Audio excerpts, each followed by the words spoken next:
हरे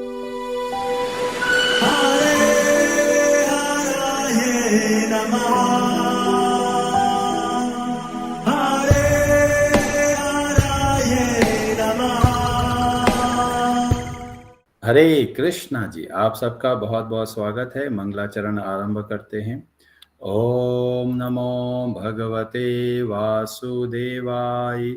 ओम अज्ञानतिमिरान्धस्य ज्ञानाञ्जनशलाकया चक्षुरुन्मीलितं येन तस्मै श्रीगुरवे नमः।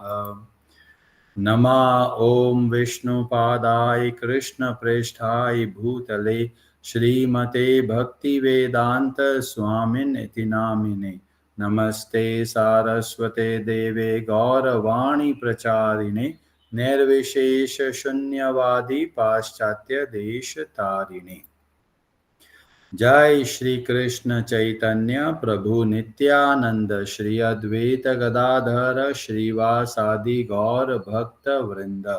हरे कृष्ण कृष्ण कृष्ण हरे हरे, हरे राम राम राम हरे हरे। कार्पण्य दोषोपहत स्वभावः पृच्छामि त्वां धर्म सम्मूढचेताः। यच्छ्रेयः स्यान्निश्चितं ब्रूहि तन्मे शिष्यस्ते अहं शाधि मां त्वां प्रपन्नम्। भगवद गीता अध्याय 4 श्लोक नंबर 5 आरंभ करते हैं। व्रजेश्वरी जी, आप पढ़ेंगे संस्कृत। हरे कृष्णा। श्री भगवानुवाच बहूनि मे व्यतीतानि जन्मानि तव च अर्जुन तानि अहं वेद सर्वाणि न त्वं वेत्थ परन्तप। हरे कृष्ण। हरे कृष्ण। श्री भगवान उवाच, श्री भगवान ने कहा, बहूनि अनेक में मेरे व्यतीतानि बीत चुके, जन्मानि जन्म तब तुम्हारे च भी, अर्जुन हे अर्जुन, तानि उन अहम में वेद जानता हूँ, सर्वाणि सबों को, न नहीं तुम वेत्थ जानते हो, परंतप हे शत्रुओं का दमन करने वाले। श्री भगवान ने कहा, तुम्हारे तथा मेरे अनेकानेक जन्म हो चुके हैं, मुझे तो उन सब का स्मरण है, किंतु हे परंतप तुम्हें उनका स्मरण नहीं रह सकता। हरे कृष्ण।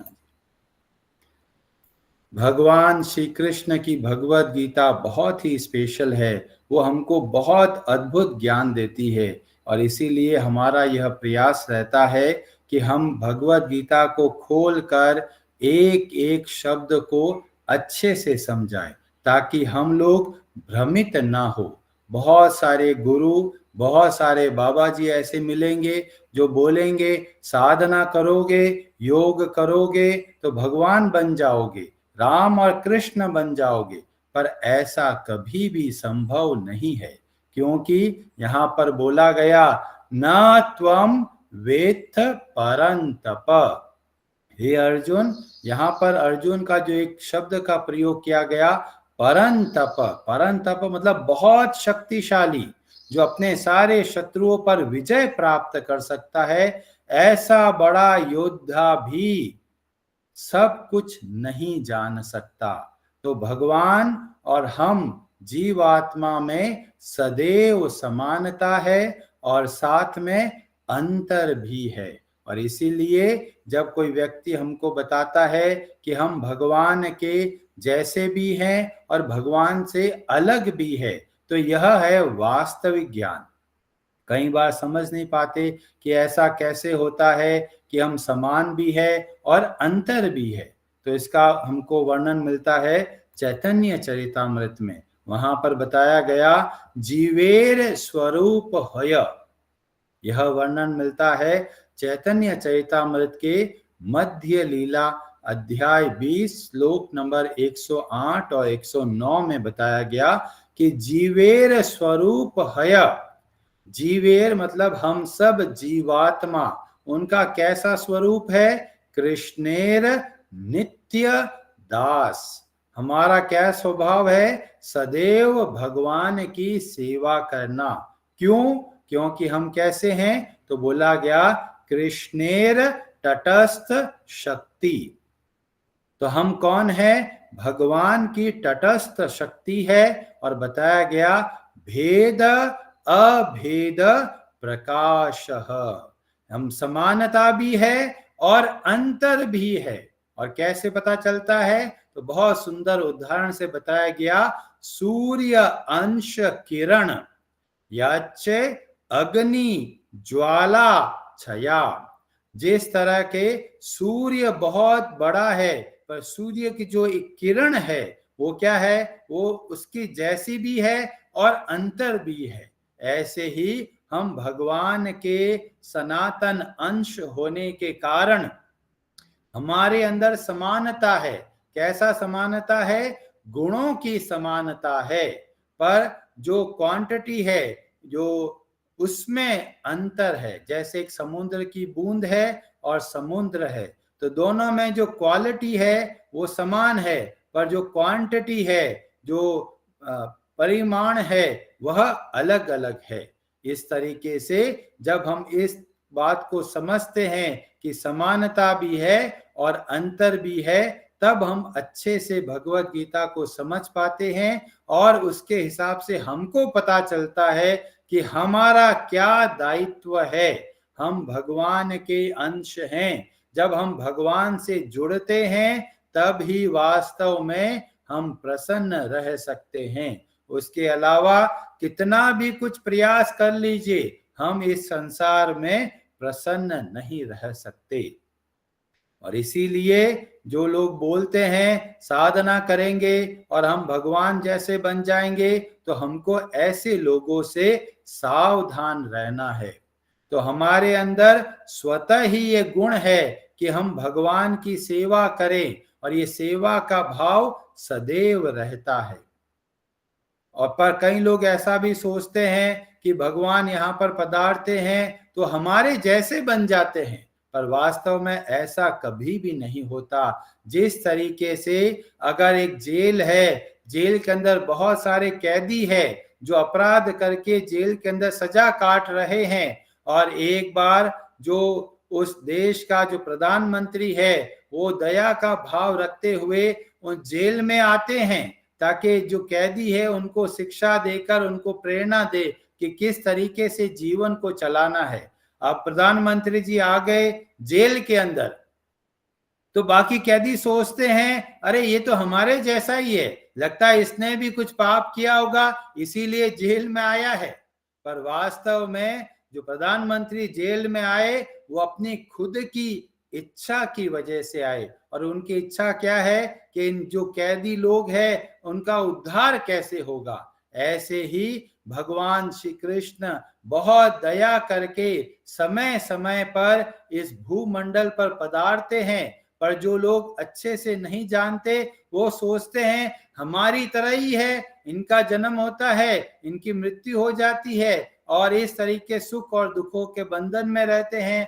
तो भगवान श्री कृष्ण 9वें अध्याय के 11वें श्लोक में बोलते हैं, अवजानन्ति माम मूढ़ा मानुषीम तनुम आश्रितम। जो ये सोचते हैं कि श्री भगवान जो है ये सामान्य मनुष्य की तरह है, तो भगवान बोलते हैं वे मूढ़ है, वे मूर्ख है, क्योंकि भगवान को नहीं जानते कि शरीर अगर मनुष्य जैसा धारण किया तो ऐसा नहीं है कि मनुष्य बन गए। वहां पर बोला गया परम भावम अजानंतो मम भूत महेश्वरम। भगवान जब यहाँ पर पधारते हैं तो केवल अपने खुद की इच्छा से दूसरों की भला करने के उद्देश्य से यहाँ पर अवतार लेते हैं। और इसीलिए हमको ये धोखे में नहीं रहना है कि जो भगवान है वो हमारी तरह है, या भगवान भी माया के बंधन में है, या फिर हम भी भगवान बन जाएंगे। ये सब का सब जो अज्ञान है वो हमें शास्त्रों के आधार पर दूर करना चाहिए। और यहाँ पर बोला गया तान्य अहम वेद सर्वाणी, भगवान को सब कुछ पता है। चाहे कितनी भी पुरानी घटना हो, चाहे कितना भी पुरानी कोई बात हो, भगवान को पूरे के पूरे अच्छे तरीके से याद रहती है। और हम भगवान की अंश होते हुए भी हम माया के प्रभाव में आकर अपने आप को भूल जाते हैं। क्यों भूल जाते हैं? क्योंकि हम भगवान की तटस्थ शक्ति है। तट का मतलब होता है समुद्र का किनारा। तो एक तरफ समुद्र है और दूसरी तरफ पृथ्वी धरती है। तो जो किनारे पे खड़े हैं वो सब जीवात्मा कहलाते हैं। उनके पास में दो अवसर होते हैं, या तो भगवान की ओर बढ़े या फिर भगवान को भूल कर संसार की ओर बढ़े। तो संसार की ओर बढ़ने का मतलब है पानी की ओर जाना, जहां पर क्या है, पदम पदम यद विपदम। उस जो समुद्र है उसमें खतरा ही खतरा है। पर जैसे ही जमीन की ओर जाते हैं तो बहुत, जो जमीन स्थिर की होने की वजह से बहुत व्यक्ति आराम से बैठ सकता है, ऐसे ही हम तटस्थ शक्ति होने के कारण या तो संसार की ओर भागेंगे या फिर भगवान की ओर भागेंगे, क्योंकि हमको कहीं ना कहीं मन को लगाना है। अगर भगवान में मन को नहीं लगाएंगे तो संसार में मन को लगाएंगे, और संसार में मन को लगाते जाएंगे उतना हम दुख पाते चले जाएंगे।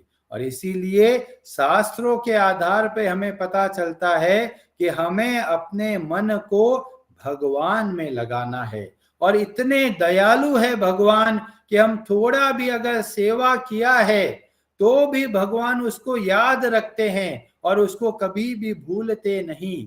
यहां तक वर्णन मिलता है कि अगर हम भगवान को याद नहीं करते तो भी समस्या नहीं है।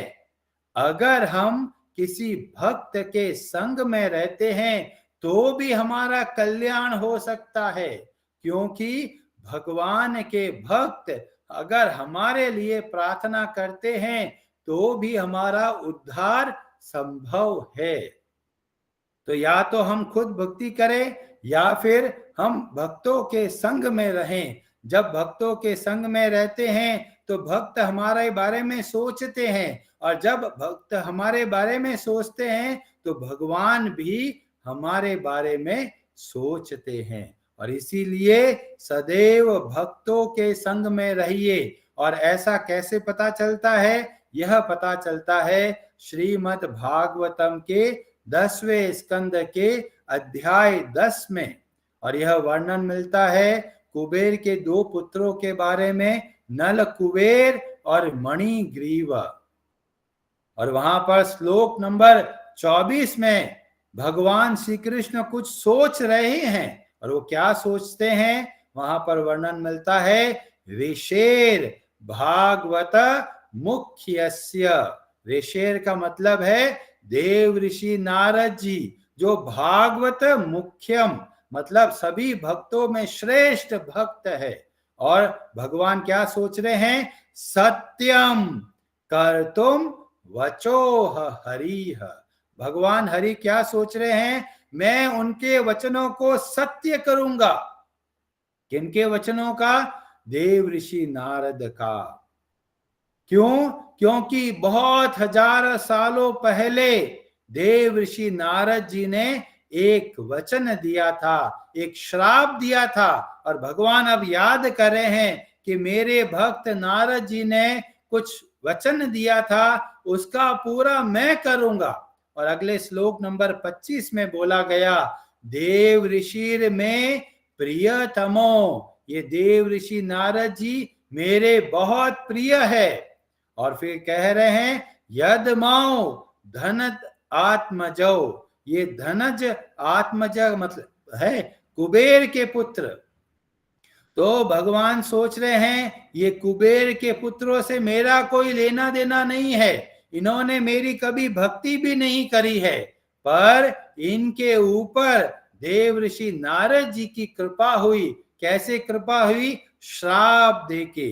तो देव ऋषि नारद जी का श्राप भी कैसा है, बहुत भारी कृपा है। और देव ऋषि नारद जी ने श्राप दिया था कुबेर के बेटों को कि जाओ तुम पेड़ बन जाओ और हजारों साल तक रहोगे ऐसे ही पेड़ बनकर, और बाद में साक्षात भगवान श्री कृष्ण पधारेंगे और तुम लोगों का उद्धार करेंगे।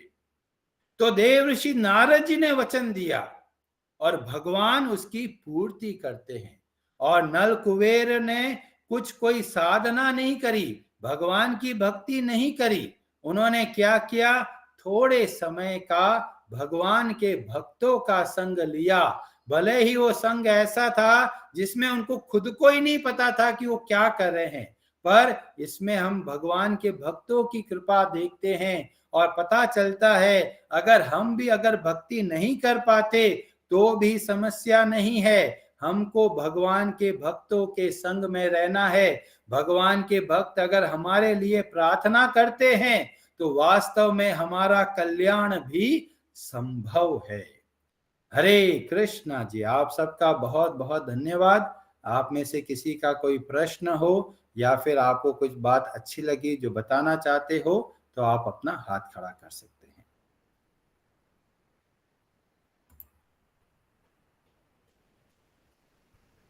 हरे कृष्णा जी। हरे कृष्णा जी। दो शक्तियां, तटस्था शक्ति के बारे में थोड़ा बताया, दो होती है तो उसके बारे में तो उसमें बताया गया भगवान की तीन प्रमुख शक्तियां है। पहला बोलते हैं अंतरंग शक्ति जो कि श्रीमती राधा रानी है, और बोला गया बहिरंग शक्ति जो कि देवी दुर्गा के रूप में रहती हैं, और तीसरी शक्ति है तटस्थ शक्ति जो कि हम सब जीवात्मा हैं। तो या तो हम अंतरंगा शक्ति के प्रभाव में कार्य करते हैं या फिर बहिरंग शक्ति के प्रभाव में आके कार्य करते हैं। तो हम दोनों में से किसी एक के आधार में रहकर कार्य करते हैं, और पूरे शास्त्र हमको सिखाते हैं हमको अंतरंगा शक्ति के आधार पे या उनके अंतर्गत रहकर हमको भगवान की भक्ति करनी चाहिए। ठीक है जी, बहुत बहुत धन्यवाद जी।